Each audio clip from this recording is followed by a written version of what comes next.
So, hello guys, good morning sa inyong lahat dyan at saka magandang hapon dito ngayon dito sa amin ngayon sa South Dakota. So ngayon guys, nandito ako ngayon sa may Watertown. Pero ngayon parang napaka-imposible tayo makapag-fishing dito guys dahil merong nagje-jet ski dito.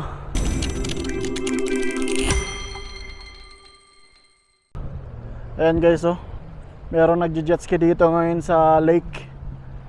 So ito guys, ito yung ating ngayon view. Yan, ito yung ating view ngayon guys. Park yan siya dito sa may Watertown. Marami nagje-jet ski, yan, nagbo-boat jet.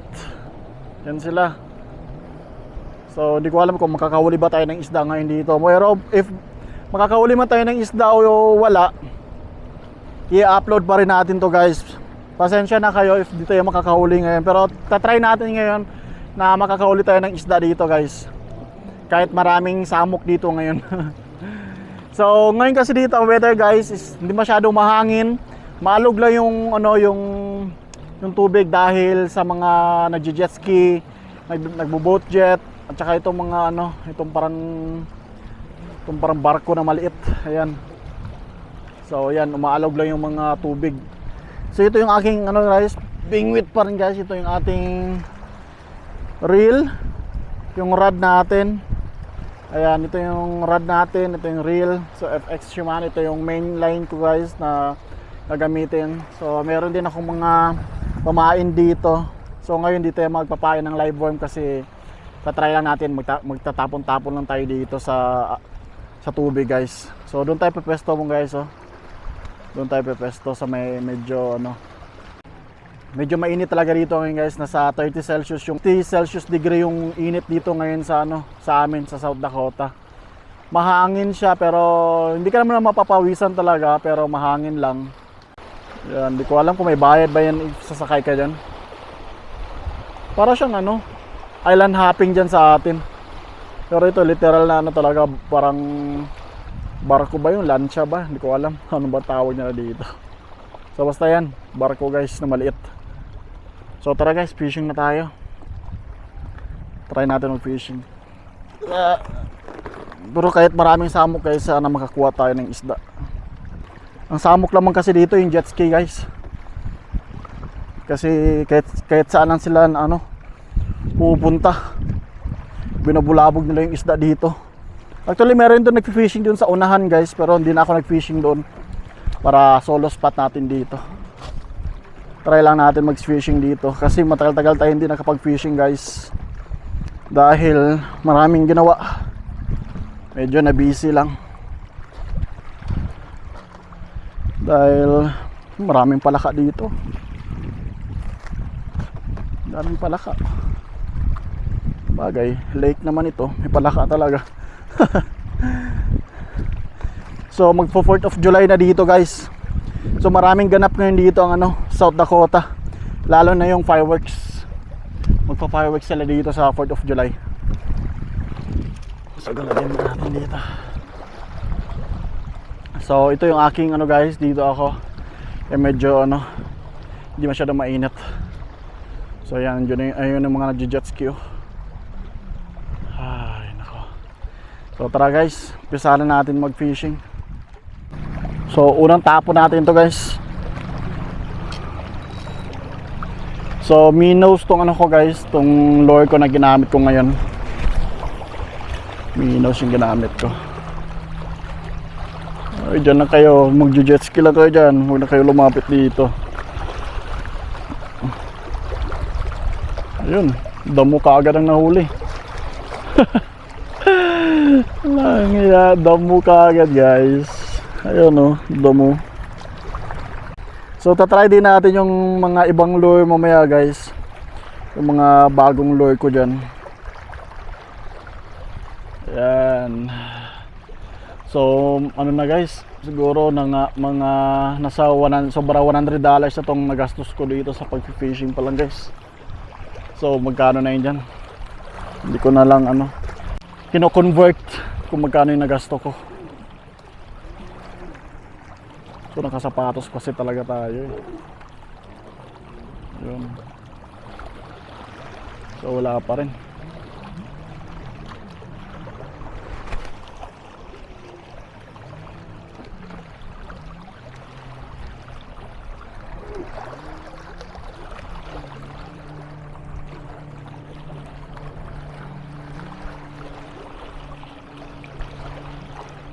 So lahat kasi ng mga tao dito guys, maraming activity ngayon dito. Fishing, magbo-boat jet, jet ski, maligo, ganun. Kasi yan ang mga gusto kasi nila. Medyo mainit. Alam nyo naman yan, pag once na yung mga Amerikano dyan kasi sa atin, gusto nila na mainit. Kasi dito kasi guys, seasonal lang yung ganito, yung summer nila. Pag once na tiglamig talaga, tag-winter na, as in malamig naman. Kaya lahat sila nagmumukmuk sa bahay yan. Trabaho, bahay, trabaho, bahay. Minsan ka lang makakita na gumagala yung Amerikano pag winter. Kasi sobrang lamig talaga. Masakit sa kamay, tsaka sa tenga, pag baguhan ka pa lang dito guys. Kasi nagsusnow talaga dito sa South Dakota. Hindi kagaya sa ibang state na like Texas, hindi masyado talaga malamig. Malamig siya pero hindi naman talaga siya gaano nagsusnow talaga. Hindi talaga siya nagsusnow. Parang bihira lang yung nagsusnow doon sa may Texas, guys. I think ngayong year ata nag-snow doon sa kanila, sa kuya ko, sa may Texas. So sabi niya, ano lang daw yun, kumaga minsanan na yung mag-snow sa Texas. Kaya ganun. So pag once na kasi winter dito sa South Dakota guys, itong tubig guys, as in talaga frozen talaga yan siya. So pwede ka pwede ka mag-skating diyan sa may gitna ng lake.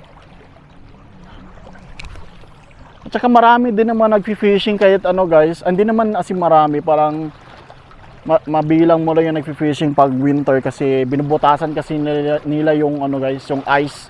Katulad nito, pag once mag-ice ito sa gitna, binubutasan nila yan. Then doon nila ihulog yung kanilang pain o lure. Ganon. Meron naman din talagang yung makagat na isda dahil syempre tag winter, wala masyado silang makain. Yun, sayang yun.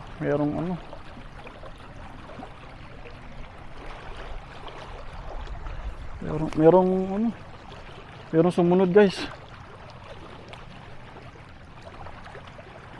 Merong sumunod. Sayang yun, ko yun? Smallmouth bass ata yun. Sayang.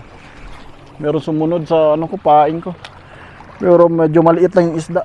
Hindi niya talaga malunok. Dahil medyo may kalakihan na itong ating lure, itong minnows natin na lure. So matagal-tagal tayo hindi nakapag-upload ng fishing natin guys, activity. Meron sumusunod. Hindi niya makagat. Yun lang. So papalitan natin to guys. Papalitan natin itong minnows natin. Hindi niya makagat eh. Pero maliit ata yung bunganga nun.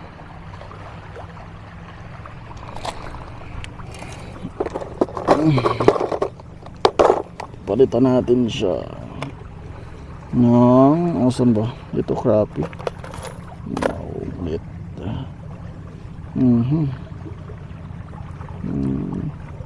Ito na lang siguro. Nope. Ito. Palitan natin siya. Ito ang ating ipapalit guys. Ito. Rooster tail. So try natin to. Kasi medyo maliit lang din naman siya. Tingnan natin kung ano bang kakagat dito sa ating rooster tail natin na lure.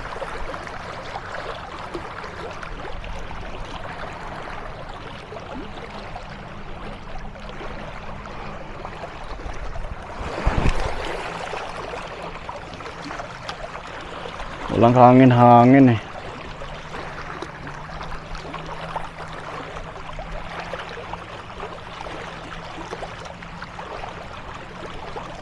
Hangin guys.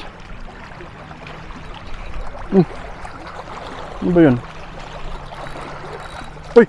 Ayun nga, isda guys. Ayun! Nakahuli tayo guys. Smallmouth bass. Yan. Kumagat talaga siya. So, yan. Smallmouth bass. Kinagat siya talaga. Kinain niya.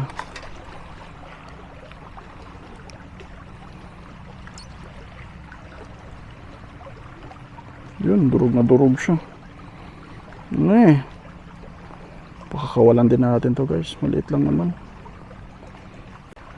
Oh, no way. Meron akong ano dito.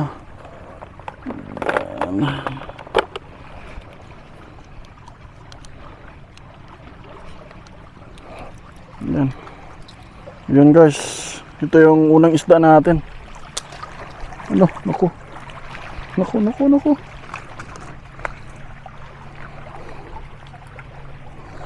Ito yung unang isda natin guys. Puro maliit. Maliit siya. Smallmouth bass. Ito yung smallmouth bass sa kanila guys. Ayan. Ito yung mukha niya.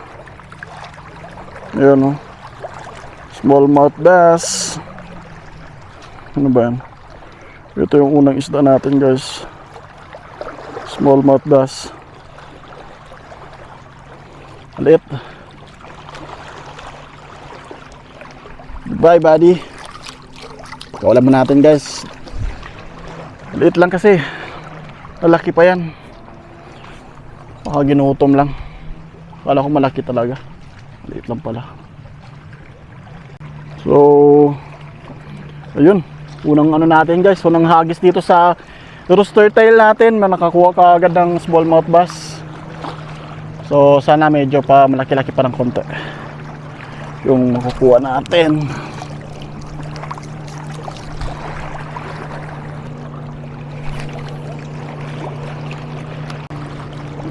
Legit na rin kasi itong itong rooster tail kasi guys eh. Basta sa mga smallmouth bass marami talagang kumakagat ito. Yan.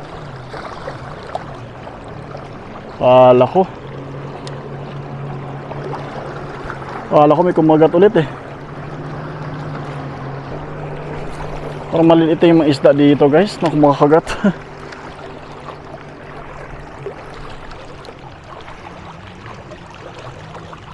Maganda sana talaga kasi ano, nasa gitna ka.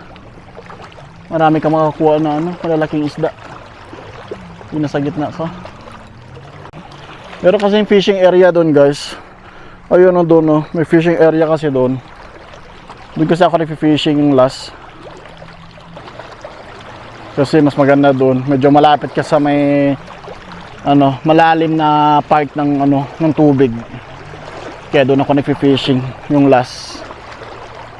Medyo mainit lang kasi talagang ngayon. Alam mo naman guys, Pinoy tayo, madali lang tayo mangitim. Pero baguhan sa mga Amerikano guys, gustong gusto nila yan. Kasi ano lang yan sila, pumupula lang yung balat nila guys, hindi yan sila nag-iitim talaga. Kasi sobrang puti nila dito. Mapuputi kasi sila. Tayo naman, madali lang tayo mangitim dahil tayo manggi yung ating balat. Pero makakuha tayo ng malaki. So fishing, naka-fish on na rin tayo guys, pero maliit lang yung ating nakuha. So binilike din natin. Pag wala na yung ano, pag wala na yung nagji-jet ski guys, pwede tayong nilipat doon sa spot natin. Yun sa may fishing area talaga. Medyo malalim ng konti para makapagtapon tayo ng maayos.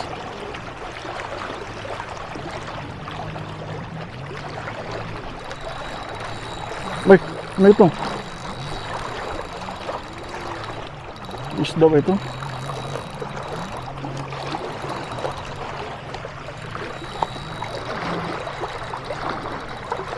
Ano, nasabit pre.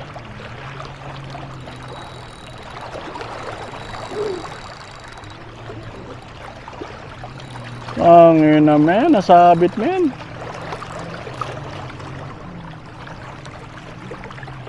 Bababaan ko ito ngayon ba? Sayang rooster natin. Babaan natin men. Nasabit. Walang iya.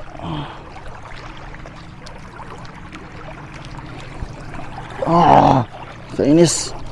Sabit. Sabit men. Kababa tayo ng wala di oras ito. Para trip naman. Layo pa. Ang lalim pa naman.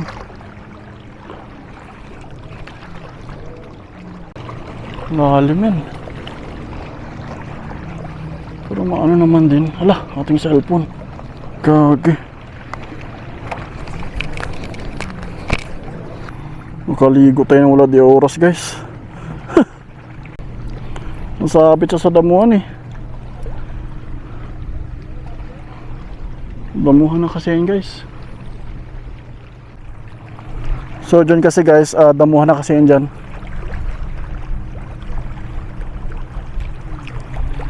Damuhan na kasi yan dyan. So may tendency na masasabit yung ating lure.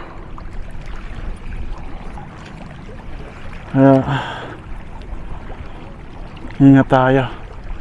Mahal pa naman ang bili ko dito sa rooster tail na ito.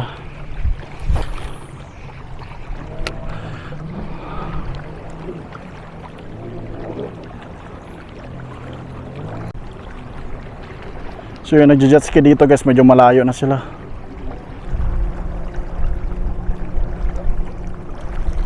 Yun, maraming isda doon. Yun o.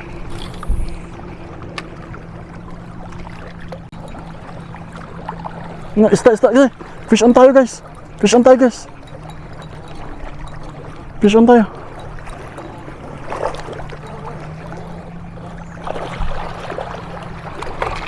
What the fuck? What the...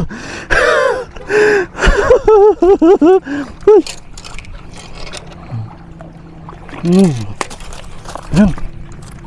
Fish on tayo. Yun. What the... Oh, nice guys. Ang laki. Woo! Fish on tayo guys. Big mouth bass guys. Ito yung big mouth bass. Yung kanina nahuli natin, small mouth bass, medyo malaki siya. I think nasa 1, 2, 3, 4. Wow, 15 inches. Good size. 15 inches guys. Good size na siya. Good size na rin. So, i-keep natin to. Pwede, masarap ito. Masarap kasi itong karne nito guys. Puti yung kanyang laman nito guys. Kaya masarap ito.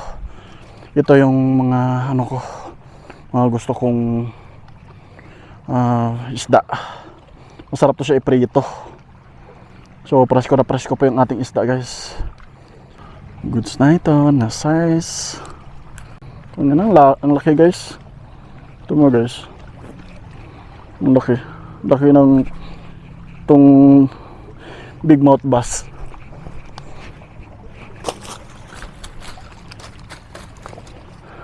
Laki.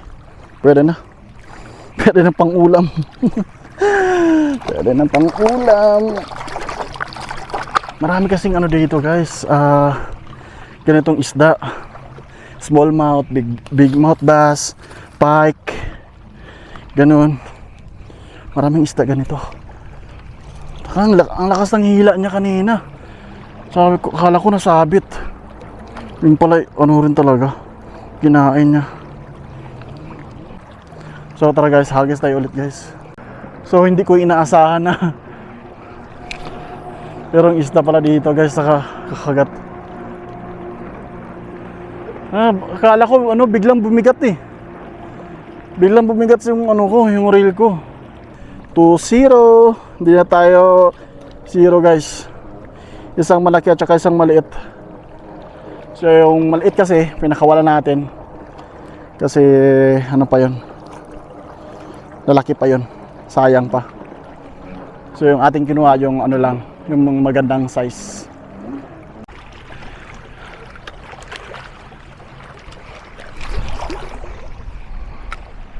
Dito kasi mga isda kasi dito guys, yung ganon, small mouth bass, big mouth bass, pike, then yung minnows na medyo malaki ng konti, tsaka yung isa pa, ano yun, kung anong tawag ba dun, at saka carp. Karamihan dito kasi sa ano nito guys, lake is maraming carp. So yung carp kasi hindi talaga nila hinuhuli yan, kumbaga trash para sa kanila. trash lang yung carp sa kanila guys.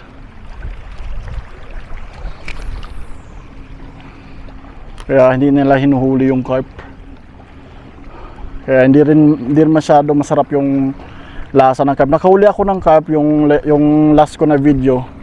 Ayun, masarap. Hindi naman siya as in di gaanong kasarap. Merong isda, literal na isda, parang ganun.